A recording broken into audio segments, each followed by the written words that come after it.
Hey everyone, and welcome back for another deep dive. Today, we are going to be tackling Tunisia's economy. Oh, this is going to be a good one. Yeah, I think so too. It's kind of a case study in debt politics and, well, the choices a nation makes when it comes to their finances. It's a story we've seen play out again and again. Definitely.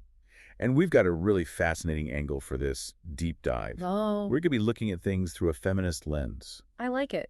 It's crucial to go beyond just your typical economic indicator. All right, like GDP and deficits and all that. Exactly. We need to ask who's actually bearing the cost of economic instability. Yeah, and how does something like gender inequality actually shape these outcomes? Really important questions. So to get into the nitty-gritty, we'll be using this Carnegie report Mhm. called Tunisia's Economy in the Eye of the Storm. Yes, a It classic. really lays out the facts. But we're also going deeper. Deeper. We've got another source, feminist sovereign debt. Utopia or oxymoron? Ooh, that sounds intriguing. It is. We're going to use it to understand how economic policies, especially those related to debt, can have a very different impact on women. I'm already hooked. You know what I love about these deep dives? What's that? It's not just about crunching numbers. It's about understanding the human stories behind them. Absolutely. Yeah. So let's set the scene for our listeners. Tunisia is going through a bit of a rough patch, economically speaking. Understatement of the year. Maybe. But President Kais Saied, Yeah. he came into power with this populist agenda. Big promises. Huge. But his policies, they just haven't delivered the prosperity he promised. Instead, they've got declining growth and a mountain of debt. It's a mountain, all right. Right. In fact, 2023 saw Tunisia's lowest economic growth in a decade. Oof. Except, of course, for the pandemic year. Right. But here's the thing. What's that? They've actually had some positive external factors, like increased exports and tourism. So what's driving the slump? Domestic issues. Ah, I see. Things like decreased consumer spending because of inflation, and businesses are holding back on investments because the economic climate is so uncertain. It's a recipe for disaster. It really is. It's like they're trying to run a marathon with a weight tied to their ankle. Even with perfect weather, they're not going to hit their best time. Exactly. And then there's the government's fiscal situation. Oh, boy. They've been running these significant budget deficits for years now. Which have reached record highs under Saied. Yep. While tax revenues are also at a record high. Get this, the government spending is outpacing them. How are they doing that? Increased social expenditures. So they're trying to ease the pain, but it's just fueling the debt crisis. It's a classic catch-22. This is where I think that economic violence concept from the feminist sovereign debt source comes in. Oh, yeah. Good point. Think about it. Austerity measures come in to tackle debt and what gets cut. Social services, Exactly. The programs that could help the most vulnerable. especially women. Right. Who often rely more heavily on these services. It's a vicious cycle. It is. And it really highlights this key point about the feminist approach to sovereign debt. Which is, True sustainability cannot come at the expense of human well-being. and especially not for those who are already marginalized. Couldn't have said it better myself. So we've got declining growth, rising debt, and a government caught between trying to help its people and needing to rein in spending. Sounds like a mess. It kind of is. So what does this actually mean for the average Tunisian? Well, let's look at the numbers. Tunisia's public debt has soared to 81% of GDP in 2023. Wow, that's a lot. And that's just for the central government. Yeah. When you add in the debts of state-owned enterprises, it jumps to 94.4% of GDP. That's almost the entire GDP of the country. What are the real-world consequences of carrying that much debt? Well, a huge chunk of the government's budget is going towards just servicing that debt, paying the interest. So less money for things like infrastructure projects, education, or healthcare. It's a downward spiral for sure. And this connects back to our feminist sovereign debt source, right? Absolutely. Yeah. It asks us what debt sustainability even means if it comes at the cost of life sustainability. And especially for women. Exactly. So the debt burden is squeezing the government's ability to invest in its people. And women are hit the hardest. It's a pattern we see over and over. But where is all this borrowed money even coming from? That's a great question. International lenders are getting skittish? They don't want to lend to Tunisia. Nope. Too risky. The risk of default is just too high. So what are they doing? They're turning inward, relying more on domestic borrowing. So borrowing from Tunisian banks and the central bank? You got it. I bet that's not great for the economy. You're catching on. It starves the private sector of credit, makes it harder for businesses to invest and grow. And what's that called again? The crowding out effect. Right. And then there's the risk to the entire financial system. If Tunisia can't repay its debts, the whole banking sector could be in trouble. Okay, so let me get this straight. We've got a debt crisis fueled by government overspending. Reliance on domestic borrowing is stifling private sector growth. Check. And on top of all that, we're seeing how this disproportionately impacts women. Check, check. So things are looking pretty bleak. Are there any potential solutions out there? Well, that's where this feminist perspective comes in. All right, I'm all ears. It might offer some paths forward. Let's hear it. We'll dive into all that after the break. Sounds good. We'll be right back. So where were we? We were talking about solutions. Solutions. The situation is complex, but I don't think it's entirely hopeless. Well, that's good to hear. And this is where I think the feminist approach can offer some real insights. Okay, I'm listening. It's not about giving special treatment to women. I was wondering about that. It's about recognizing that they experience these economic shocks differently. And policies need to take that into account. 100%. Let's go back to the feminist sovereign debt source for a second. The one with the provocative title. Yeah, that one. It argues that the way we structure economies, the policies we prioritize, even the language we use, often reflects these deep-seated gender inequalities. So the system itself is part of the problem. It's a possibility, but think about it. Traditional debt sustainability assessments, they only look at a country's ability to repay. Right. But what about their ability to provide basic services? Like healthcare and education. Exactly, especially for women who often shoulder a larger caregiving burden. It's like saying, sure, you can pay your debts, but your people might have to suffer to do it. That's a good way to put it. A feminist approach would say that real debt sustainability has to include life sustainability. Especially for women. Yes. Okay, so we've got this theoretical framework, but how do we move to concrete action? What would a feminist approach to Tunisia's debt crisis actually look like? Well, first, Tunisia needs to get a clear picture of how this crisis is impacting women. Specifically? Specifically, they need data that breaks down these economic indicators by gender. Interesting. So looking at things like women's labor force participation, access to health care, the burden of unpaid care work. All of that.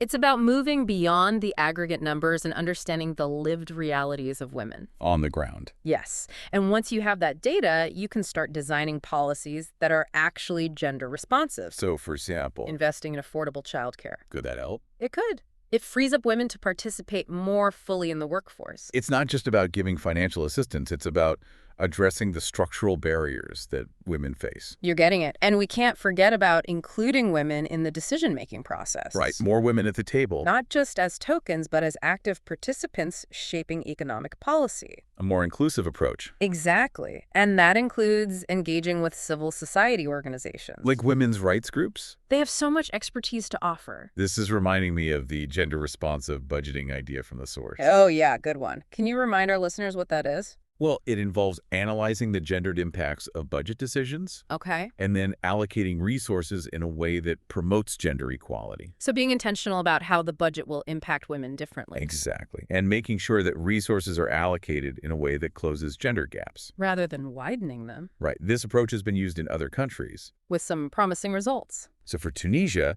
it could mean prioritizing investments in sectors that benefit women.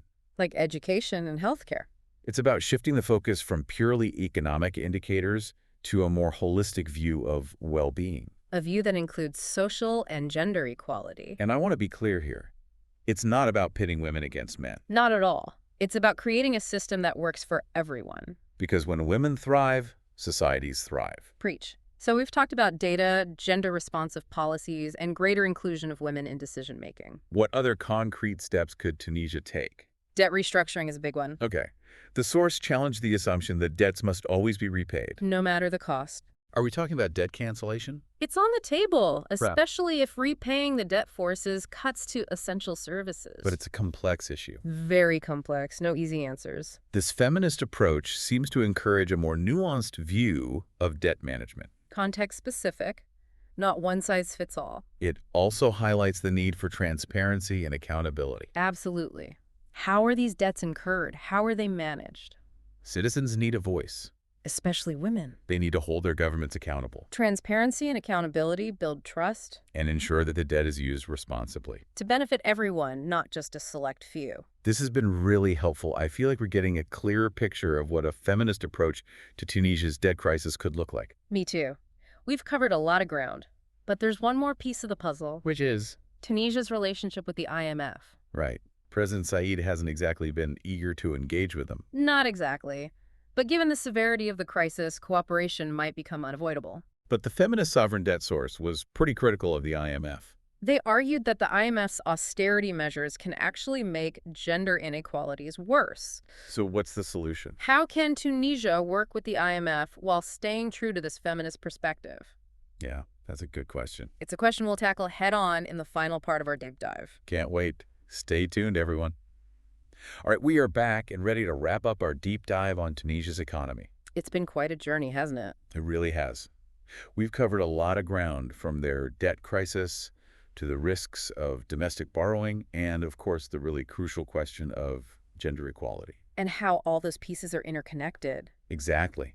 We've seen how a feminist approach to sovereign debt could offer a way out. Focusing on data, gender-responsive policies, and getting women involved in the decisions? But we left off on a bit of a cliffhanger. Oh, right. President Said and the IMF. Yeah, he hasn't exactly been rushing to work with them. Understandably so. But with debt crisis being what it is, it seems like they might have to cooperate at some point. It might be unavoidable. But how can they do that while staying true to this feminist perspective? Yeah. Especially since our feminist sovereign debt source was pretty critical of the IMF. Right. They argued that the IMF's austerity measures could actually harm women. Exactly. Yeah. So what's the solution? How can Tunisia work with the IMF and still protect women? It's a tough question for sure. The IMF often comes with these conditions attached to their loans. And those conditions can sometimes make gender inequalities worse, Think about it. Austerity measures often lead to cuts in public services, which disproportionately impact women, because those are the sectors where women are overrepresented. both as workers and as people who rely on those services. So Tunisia is in a tough spot. They need financial assistance, but the consequences for women are worrying. It's a dilemma, but I think there might be a way to navigate it. Okay, I'm listening. It comes down to strategic engagement. What does that mean? Tunisia needs to approach the IMF with a clear set of priorities. Knowing what they're willing to compromise on and what's absolutely non-negotiable, Right, they need to be proactive. Yeah. Set the terms of the engagement. not just accept whatever the IMF dictates. Exactly. And this is where the insights from the feminist approach can be really helpful. Okay, how so? Remember the emphasis on data and evidence. Tunisia needs to show the IMF how those austerity measures could impact women. Using data to make their case. Exactly.